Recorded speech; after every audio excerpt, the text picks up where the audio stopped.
भारतात आज प्रत्येकाकडे आधार कार्ड आहे। सिम कार्ड घेण्यापासून ते सरकारी कामांसाठी आपण आधार कार्डचा वापर करतो। पण हे आधार कार्ड नेमकं कुठे वापरलं गेलंय हे कसं कळेल हेच आपण आजच्या या व्हिडिओतून समजून घेणार आहोत।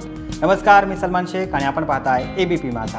तुमचं आधार कार्ड कुठे वापरलं गेलंय हे बघण्यासाठी तुम्हाला गुगलवरती आधारची वेबसाईट सर्च करायची आहे। myAadhar.uidi.gov.in/login असं सर्च करायचं आहे। त्यानंतर इथे तुम्हाला आधार कार्ड नंबर आणि OTPने लॉग इन करून घ्यायचं आहे। इथे आता तुम्हाला भरपूर पर्याय आले असतील, पण तुम्हाला खाली दिलेल्या आधार ऑथेंटिकेशन हिस्ट्री यावरती क्लिक करायचं आहे।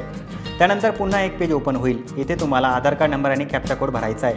त्यानंतर तुमच्या मोबाईलवरती एक OTP येईल। तो OTP सबमिट केल्यानंतर तुम्ही तुमचं आधार कार्ड कुठे वापरलाय याची एक हिस्ट्री येईल।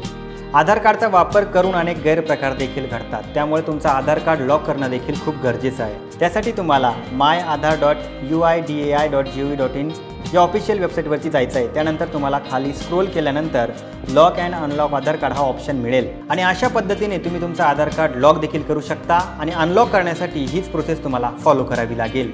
तुम्हाला ही माहिती कशी वाटली आम्हाला नक्की कळवा आणि जास्तीत जास्त मित्रमैत्रिणींपर्यंत हा व्हिडिओ शेअर करा आणि एबीपी माझाला फॉलो नक्की करा। पाहत रहा एबीपी माझा।